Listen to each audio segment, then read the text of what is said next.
Welcome to No Apologies on Beck, where we are unafraid to speak the truth. I am your host, Rick Becker. Kendi Chase, yes, our co-host for tonight. Thank you for being with us. Of course, my pleasure. It. Yes. I'm pretty excited for tonight. We've got just kind of a smattering of different things, and we may not even get to everything, so we'll have to maybe carry some stuff over for tomorrow night. But we're going to be hitting an executive order. We haven't done that for quite a while, and there are so many, and they're interesting and necessary to discuss. We're going to hit a paper that I wrote and got published, the only political paper I've ever had published. But I think that it's a very interesting thing to discuss. But first, we're going to talk about ARPA, the American Rescue Plan Act, ARPA. Now, I was discussing this last night and kind of going through it, but there's so much there. I didn't complete the discussion. There's so many avenues to go and talk about what this means, the philosophical points behind why government thinks that it's a good idea, government meaning politicians. But I want to hit on that a little bit more tonight. So ARPA, Kendi, just to catch up where we were last night, is a $1.9 trillion bailout for America, right? And Biden's doing that. Now, we had just had a $900 billion package related to COVID, and all come in December. So only 5 months ago. Right. And prior to that, in March of last year, we had $2.2 trillion come from CARES Act. So we have had a tremendous, tremendous amount of money coming at us, and it's been very interesting because of how it's being done, and it's such a great example or teaching lesson, because every aspect of these monies that are coming to the American people have good intentions, but they're so poorly thought through.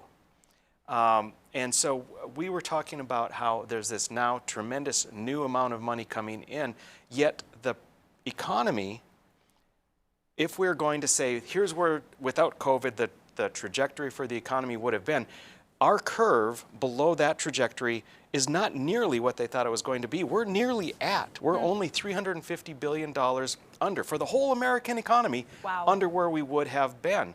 And yet they're going to dump $1.9 trillion at it. So we left off talking about some of the specifics. Now, we talked about the $400, and it was $600, the unemployment, yes, the bonus you get, and this is per week. So government, in its infinite wisdom, is saying, hey, we're going to help people out. They don't think it through just like, I want to be the good guy. I want to be this great politician that everyone loves. I want to be this cool president. We're going to add all of this money onto unemployment. And in fact, what they're doing, and I'm sure you've probably heard about this, I talk with other bar and restaurant owners, they can't get people to come back to work. No.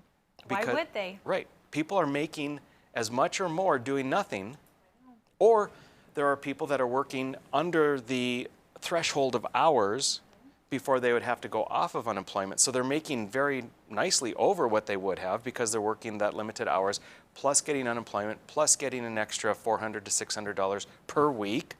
So an extra $1,600 to $2,400 per month. And so what government is doing is causing a drag on the economy, because people can't fully reopen their businesses because they can't get employees. Right. Yeah. It's phenomenal how we shoot ourselves in the foot with these types of policies. Also, with regard to ARPA and the intentions for the current administration, they want to go to $15 an hour minimum wage. And this is clearly shown to be detrimental. It causes significant unemployment. In Seattle, where they're ramping up to $15 an hour, they found that at that $13 point, they are seeing just steep declines in employment. So you've got all these things where they just don't think it through. It sounds good. We're these wonderful, beneficent politicians giving you this money, and no one ever thinks about what the effects are, what the ramifications are. So let's pull up the first graphic here, because this goes now to a third component besides the 400. Yeah, and then the next one, this is, by the way, Kendi, I'm looking back at, this is all about an interview with American Enterprise Institute, and it was done back in January, but it's still, it's so interesting because they're two economists, and they're not these stalwart Austrian economists, free market thinkers. They're in favor of some of this stuff, but the Q&A session has brought up so many interesting facets. Yeah. So this next one here, I don't agree with giving $2,000 checks to households, particularly households earning six-figure incomes. Now, you and I were just talking, and you were looking this up. So Yeah. What'd This you find? completely shocks me. So I went on to the U.S. Department of the Treasury to look at this whole plan, and it states within it that, so if you file this year as a single person and you make up to $75,000, if you are married but filed jointly or file separately and make up to $112,000, or married filing joint $150,000, that you qualify for this. Plus, one thing that they didn't have up there that's in this is that they are going to pay you an additional $1,400 per dependent.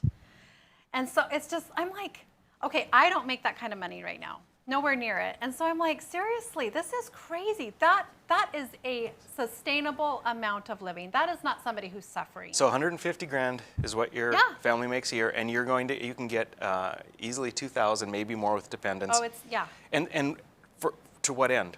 How is that how is $2,000 going to help that family? I mean, it'll help anyone because they maybe, hey, we can go party. We can go to a fancier hotel on our family vacation or whatever. Who knows what? Right. But the thing is, it's not government giving this family money, right? It's government borrowing from us. Yes, and from the future to give people money who don't need it. Exactly. To give unemployment benefits to people who don't need it because they could get a job if they wanted. Yeah. There's no So frustrating. the $2,000. The other thing about the 2,000, we're taking it, you said from us, and we're recognizing that it's borrowing, so it's actually from our kids and our grandkids and their kids. But they're taking from somebody, whether it's a future person yet unborn, or whether they're taking from me to give to you, whatever it is. The thing, though, or they're taking from me to give back to me, right? The thing is that they take that $2,000 from whomever to give to then somebody that they deem needs it or wants it or should have it. But we forget that what they give to the next person isn't that $2,000 that they took from the first person, because they are horribly inefficient. So they take their administrative bureaucratic cut and they pay their cronies and their special interests and their cool buildings and their fancy dinners. And that $2,000 that they took from you to give to me, by the time they give it to me, it's $1,000. Right. Because they took If their cut. even. So they got to take $3,000 from you to give me $2,000. Yeah.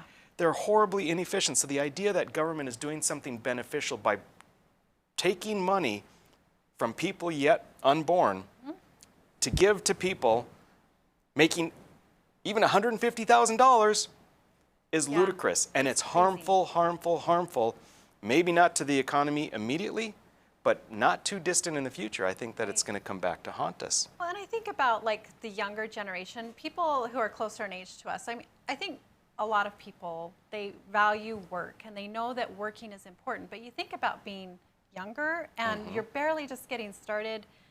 This idea of just the government giving you this money that they think is free, like they have no concept that this is going to come back later and it's going to hurt them. Yeah. They don't understand it. It's so frustrating. It's extremely frustrating. You know what I'd like to do, Kendi, is let's talk more about this. And in fact, it's so important to go through these points that I think we'll do one more segment on it, and then we may hit it again. I think you're coming back Thursday night, right? I am. And so we may pick it up because we're going to hit more points. Folks, stick with us. We're going to have one more segment on ARPA and the various facets of it, how it affects you. So stick with us. We'll be right back.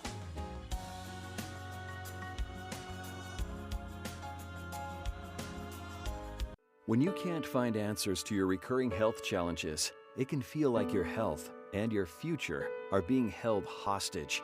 The Wellness Way is a network of health restoration clinics that think and act differently to solve the health challenges others can't.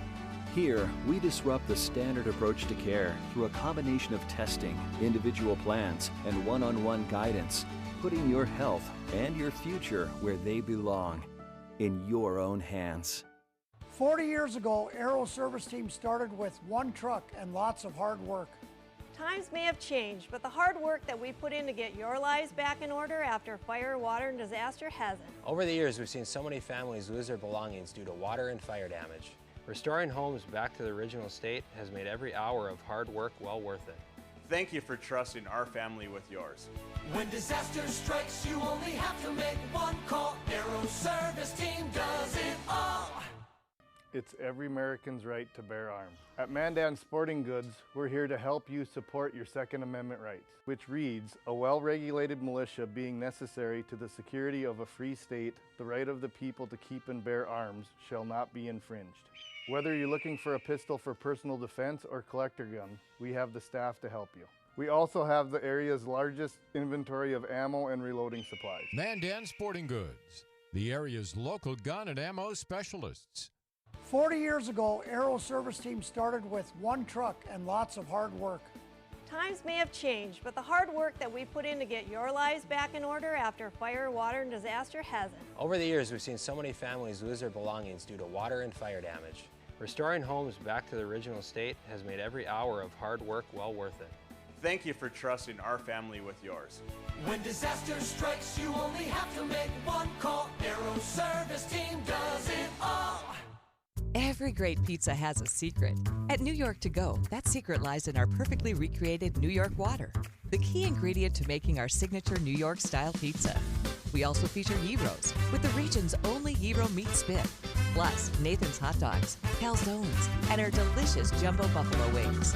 Try a 14-inch or our special giant 20-inch pizza tonight. You gotta know how to fold them if you want to hold them. New York To Go, we deliver for you.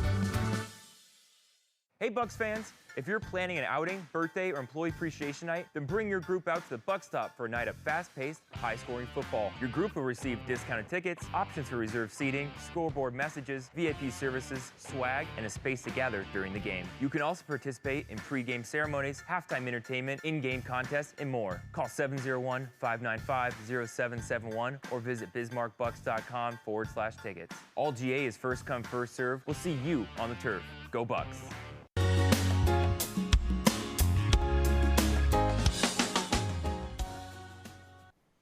All right, we're back. No apologies on Beck. And Kendi and I are talking about the American Rescue Plan Act, ARPA.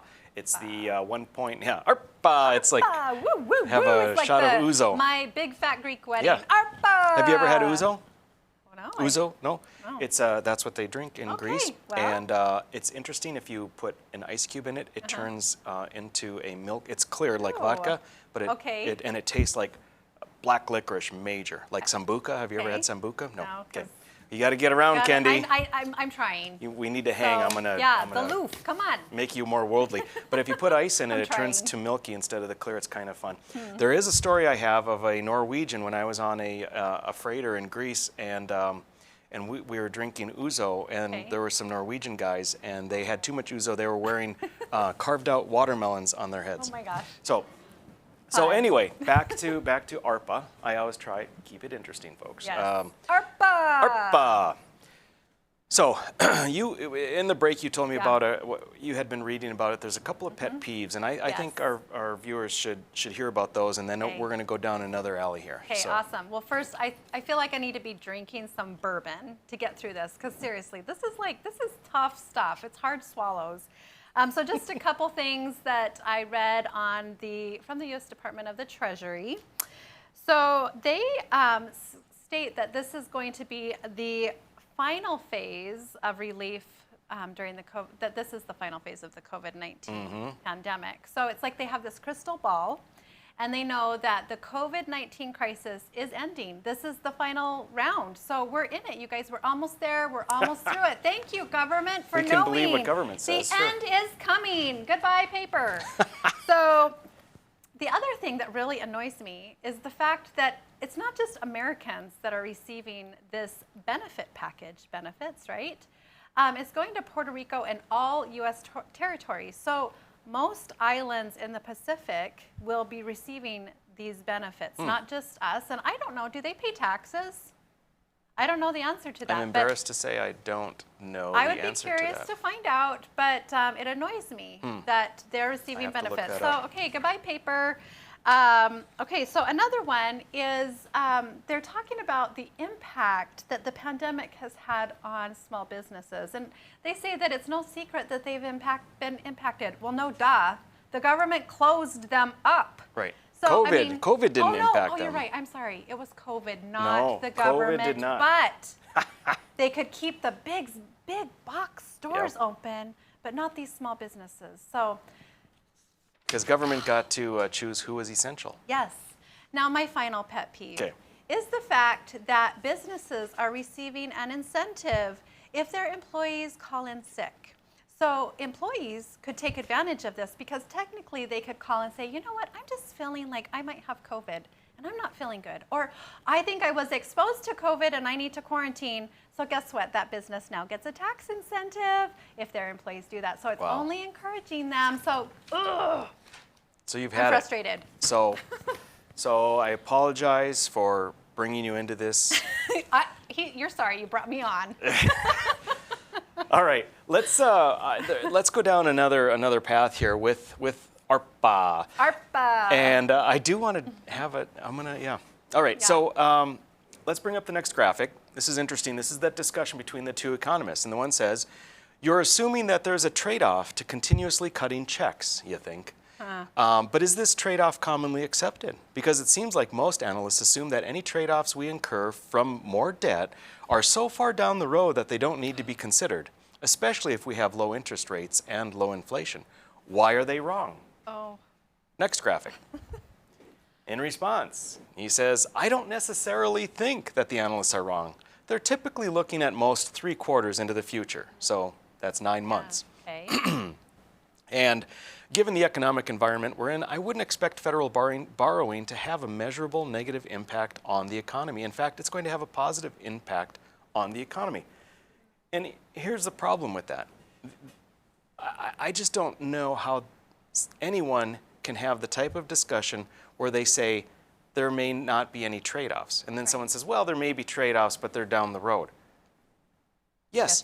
In what world do you ignore trade-offs down the road? Right. In your household, in my household, can you imagine saying, hey, here's our budget, we're significantly in debt, we're trying to pay it off, but we're going to take on a tremendous amount of new debt, without saying, well, this could have a problem in a few years, maybe in a year. Right.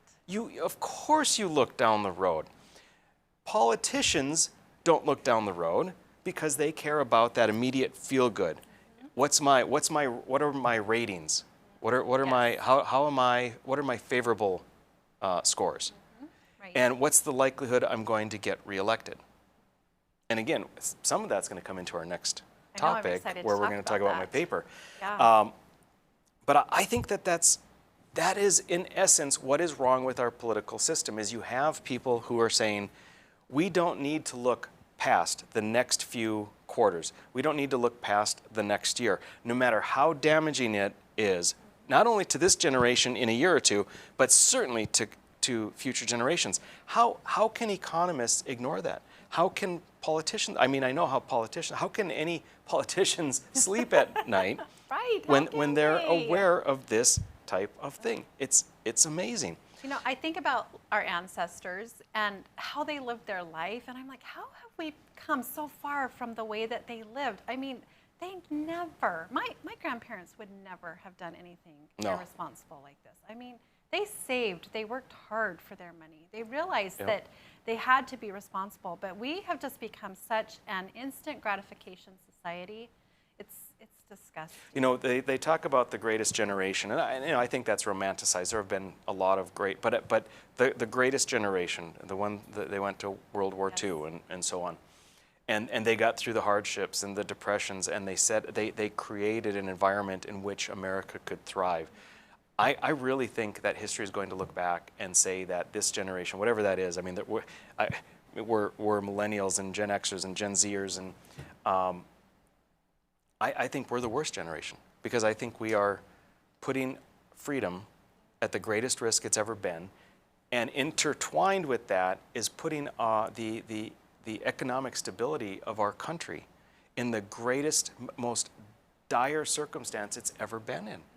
The potential collapse of our country rests on what has occurred in these past 15 years. Yeah, I agree with you. It really has.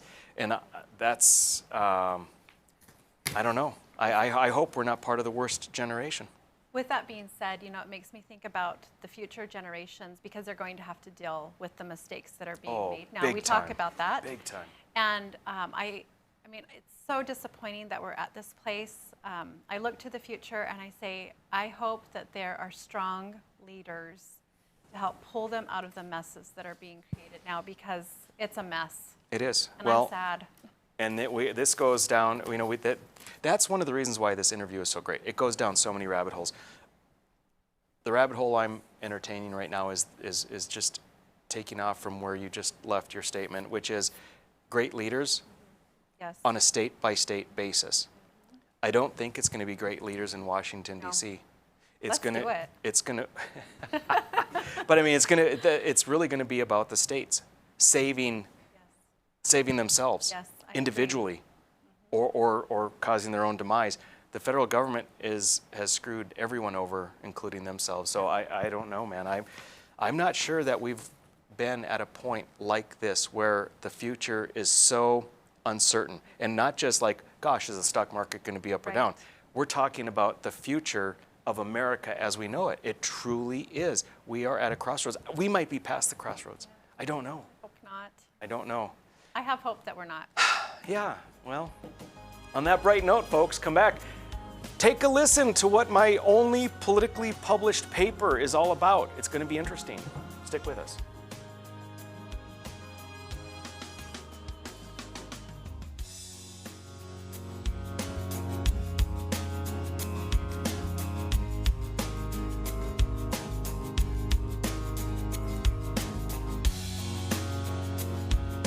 When you can't find answers to your recurring health challenges, it can feel like your health and your future are being held hostage.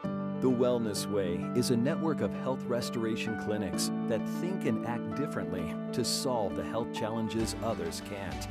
Here, we disrupt the standard approach to care through a combination of testing, individual plans, and one-on-one guidance, putting your health and your future where they belong, in your own hands. 40 years ago, Aero Service Team started with one truck and lots of hard work.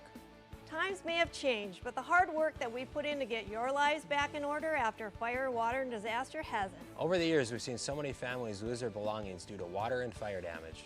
Restoring homes back to the original state has made every hour of hard work well worth it. Thank you for trusting our family with yours. When disaster strikes, you only have to make one call. Aero Service Team does it all. Prairie Patriot Firearms and Training is the region's most complete gun and training center. 5-lane indoor range, a gun shop, and a certified training facility. Firearms training courses are offered daily for new, intermediate, and advanced shooters. If you're not comfortable in a classroom setting, Prairie Patriot offers one-on-one private lessons, from basic self-defense training to concealed weapons testing, along with a full line of guns, ammunition, holsters, and concealment clothing. Prairie Patriot, 3930 Memorial Highway, prairiepatriot.com. 40 years ago, Aero Service Team started with one truck and lots of hard work. Times may have changed, but the hard work that we put in to get your lives back in order after fire, water, and disaster hasn't. Over the years, we've seen so many families lose their belongings due to water and fire damage. Restoring homes back to the original state has made every hour of hard work well worth it. Thank you for trusting our family with yours.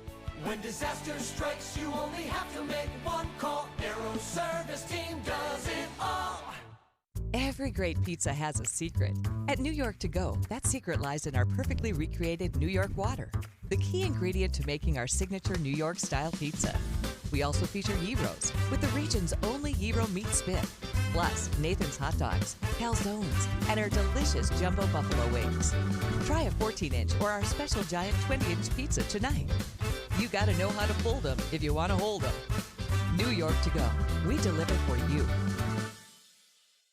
It's every American's right to bear arms. At Mandan Sporting Goods, we're here to help you support your Second Amendment rights, which reads, a well-regulated militia being necessary to the security of a free state, the right of the people to keep and bear arms shall not be infringed. Whether you're looking for a pistol for personal defense or collector gun, we have the staff to help you. We also have the area's largest inventory of ammo and reloading supplies. Mandan Sporting Goods, the area's local gun and ammo specialists.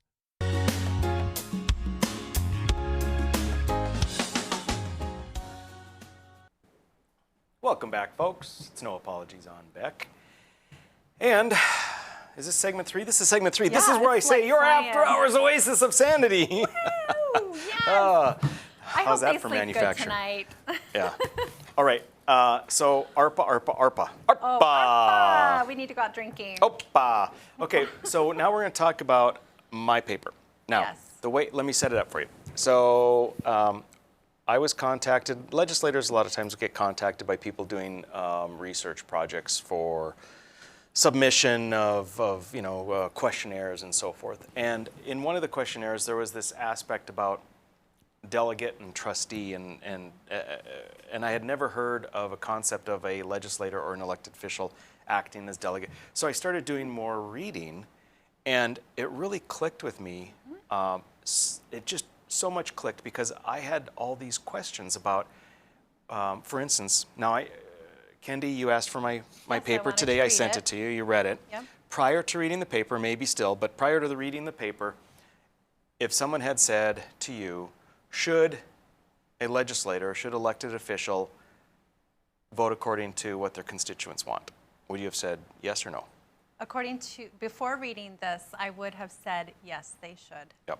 So the big question at hand, folks, is when you hear my guy, my gal should listen to the voters and should vote according to what they want.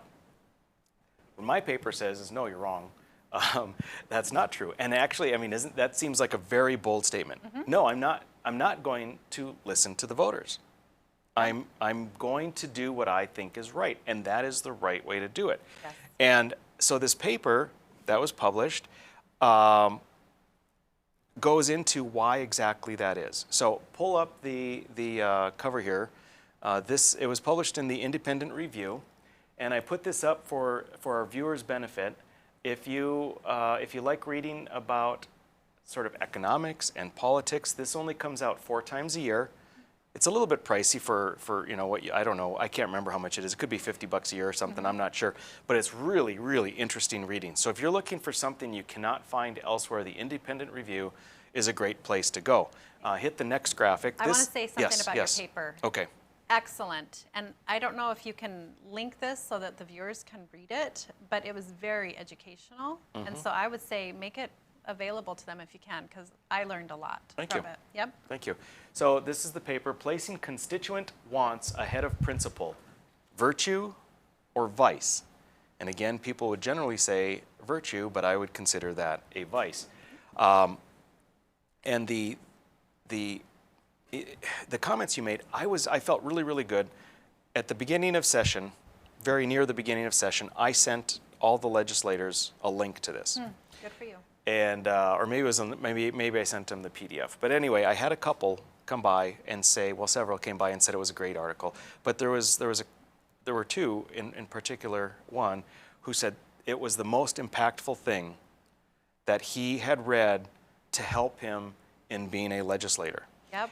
And so I felt really good because not so much that it's make my head bigger, but it's just I was hoping that it would connect with someone the way this concept connected with me. Yeah, and I want to say something about that because as I read through the article, I mean, after I read it, I thought, what if those who are representing us could go back before they were actually elected and remember why they ran?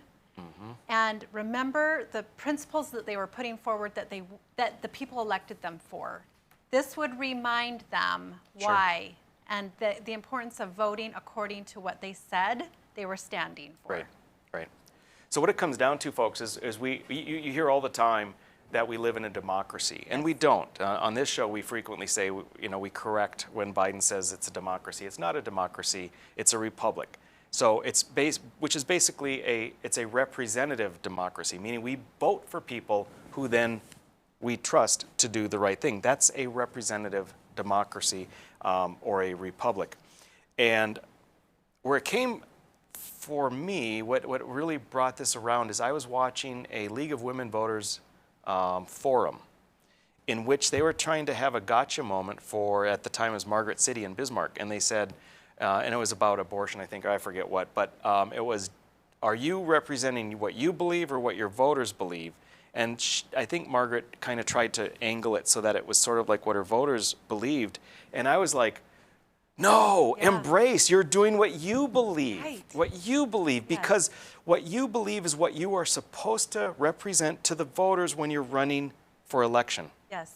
And it's based on those beliefs that the voters decide whether to vote for you or not. And if you get elected, you stand by those principles you said you believed in. Yes. No matter what.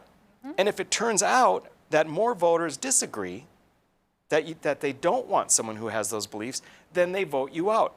And then you, as an elected representative, say, fine, I'm fine with that. If you don't want what I believe, then you should have somebody else. That's the way it's supposed to work. Yes. So the idea is that a delegate, someone who acts as a delegate, is someone who is voting according to what they think their constituents want. Someone who is acting as a trustee is voting according to their beliefs. Their personally held beliefs that if they did things with integrity, they represented those beliefs to the voters at the time of the campaign. Right. Edmund Burke, so he was in the 1770s, 60s, and 70s, and he's oftentimes considered the father of conservatism. And he said in 1774, he was talking to, basically it would sort of be like going to a district committee meeting. He said, your representative owes you not his industry only, meaning not just hard work, but his judgment.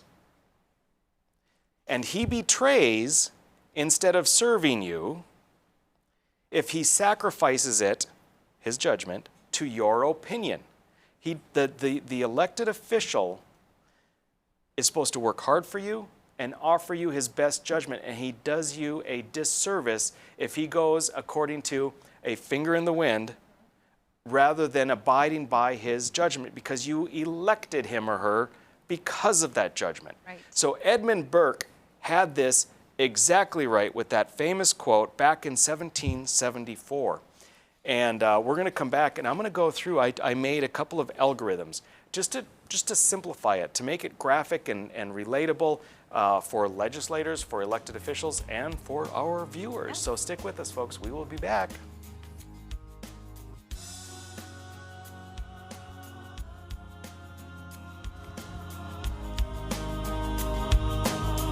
We're the ladies of Another View, bringing you a fresh view on local issues. And different perspectives you won't get on the mainstream media. Watch us weekday afternoons at 4:30 Central Time on Beck News and at beck.news.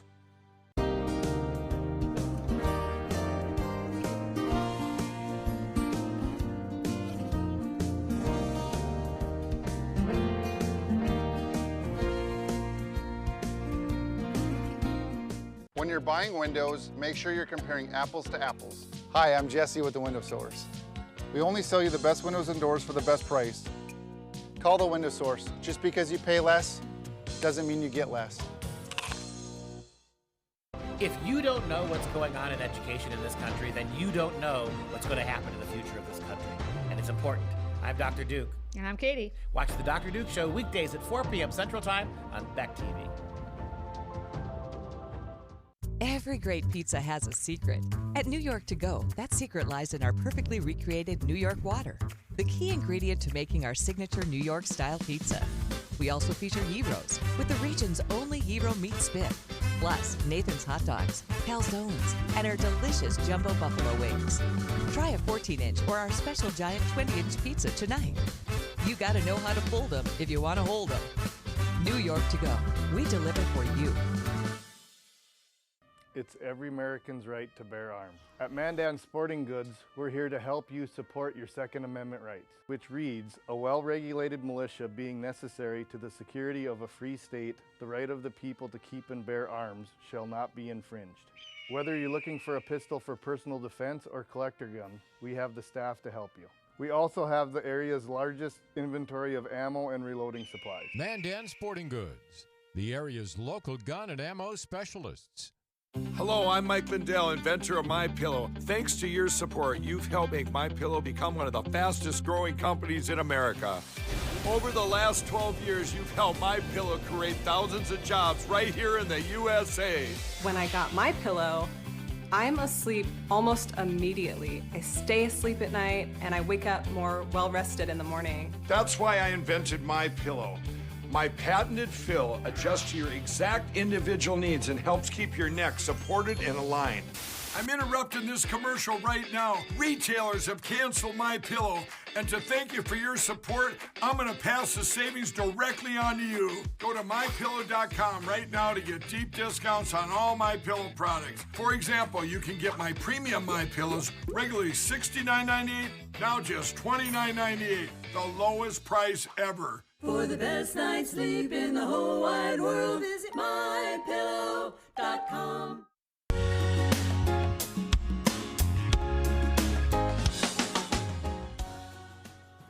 All right, we're back. It's No Apologies. Let's go to the second and final installment of my little paper. So I've got a couple of algorithms, I guess we'd say, graphics, infographics. There's a term. There's a cutesy little term that's used. Sure. So, folks, we were talking about having why I think it's important that your elected official does not listen to you, but goes according to what he or she believes is the right thing. In other words, for them to have principles and to stick consistently with their principles. And if you disagree with them, then you elect somebody else the next time.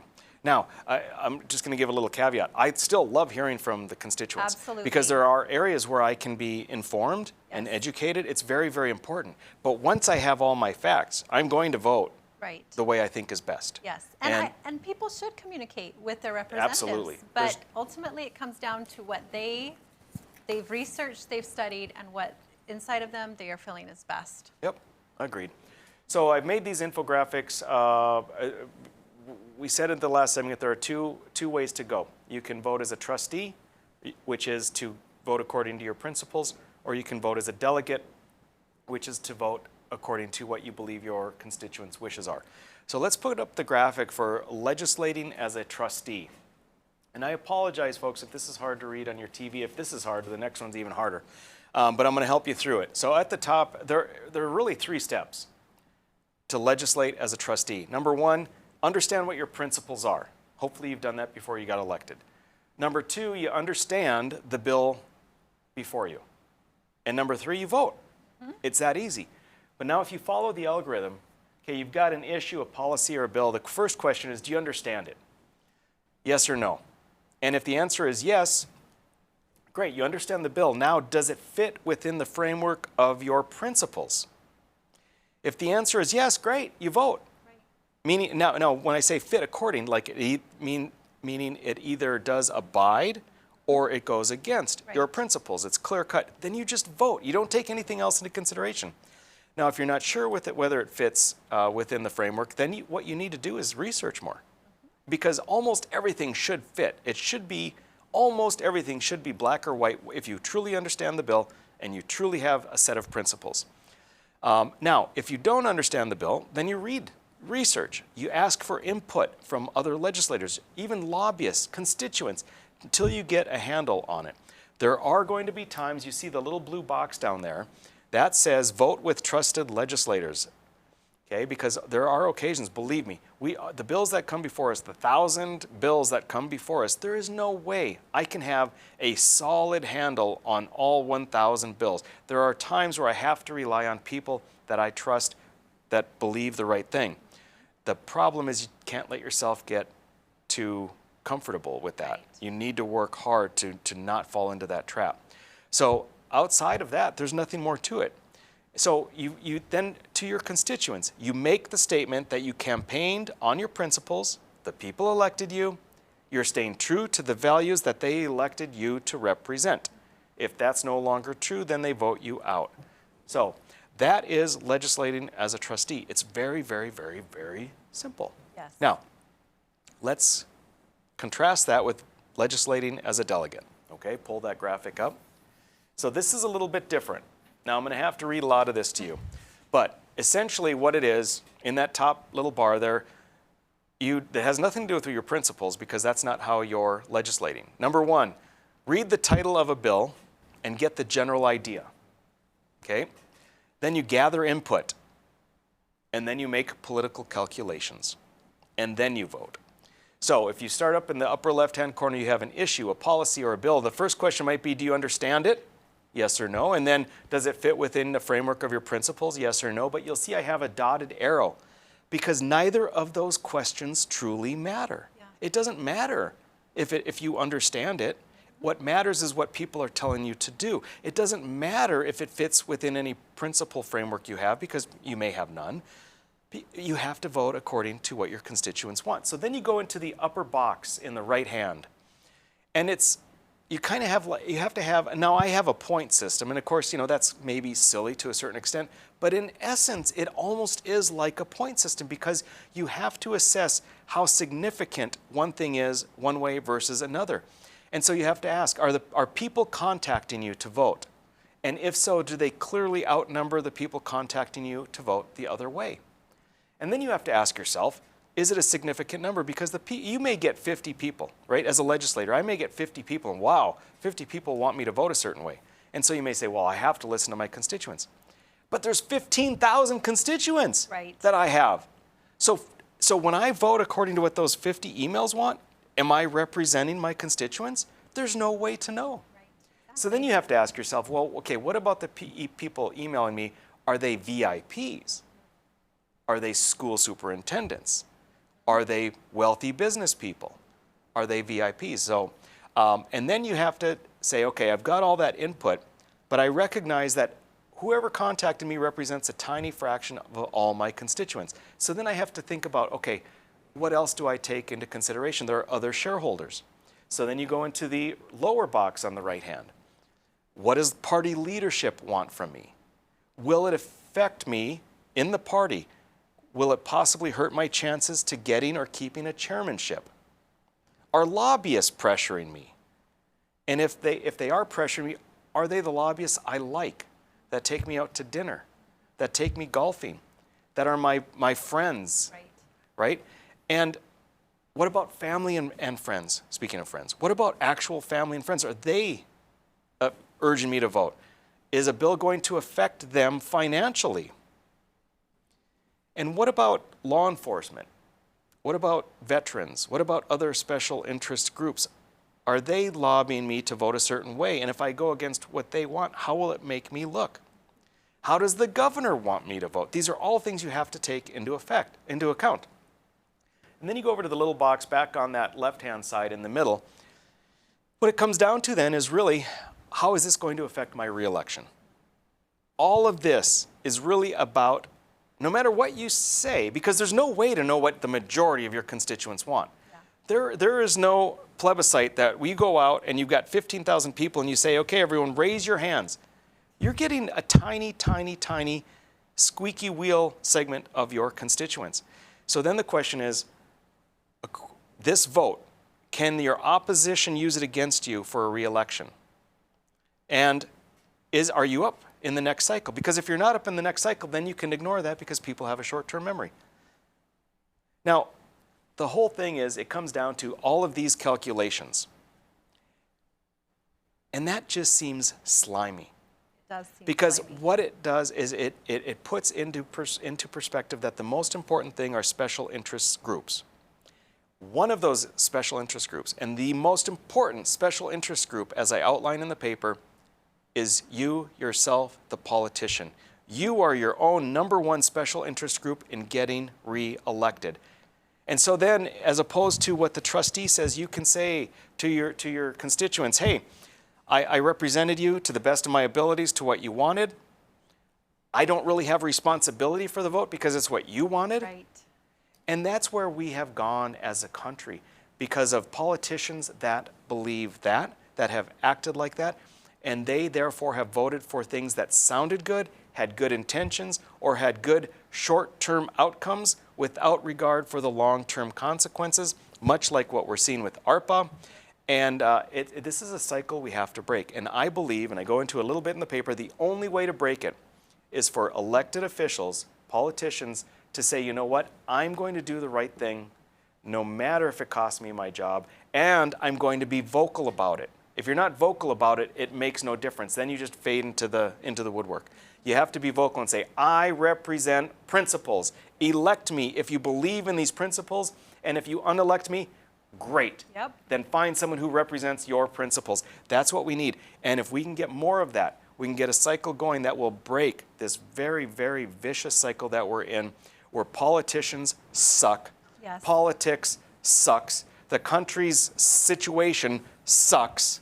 It all sucks. The only way to break is to have people standing up who are going to stand for principles, and that's what my paper is about. So Hey, if Rick. if you want to check it out, the Independent Review, I strongly recommend it. We will be back for another segment. Stick with us, folks.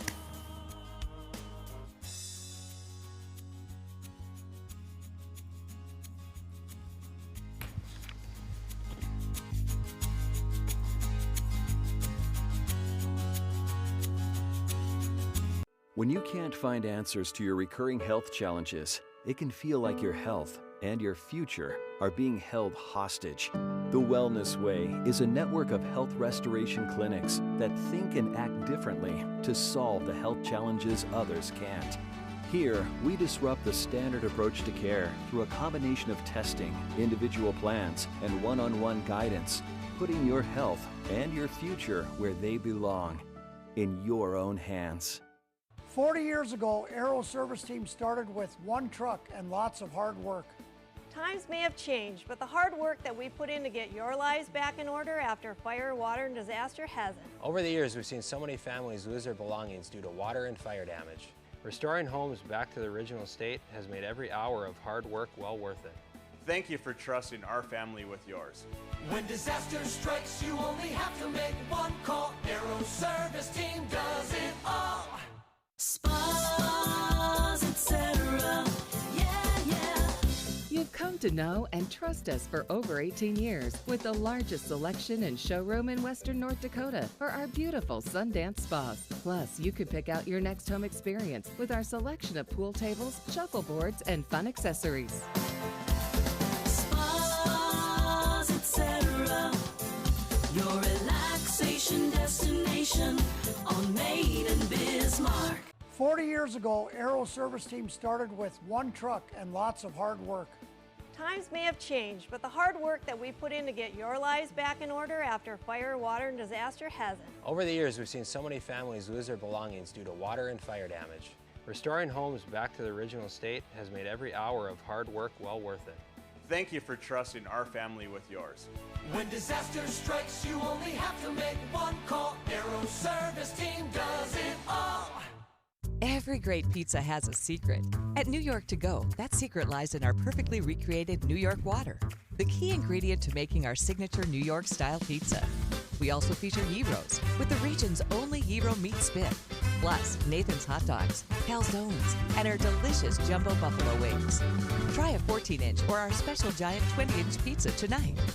You gotta know how to fold them if you want to hold them. New York To Go, we deliver for you.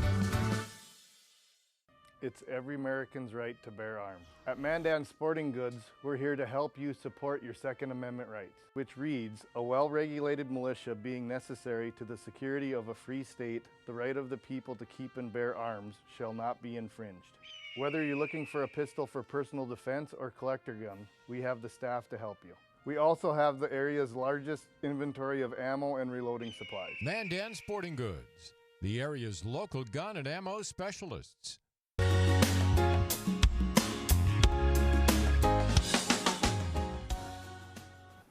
All right, we're back. It's No Apologies. Final segment, folks. You made it. You made it. You made it. Kendi, you made it too. Thank you for... Without a drink. That took a lot, Rick. Just saying. It did? I'm Actually, sorry. it's not your fault.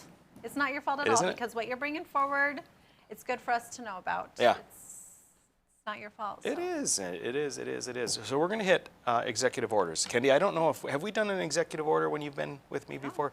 So Lori and I have gone over many executive orders. Joseph Robinette Biden Jr.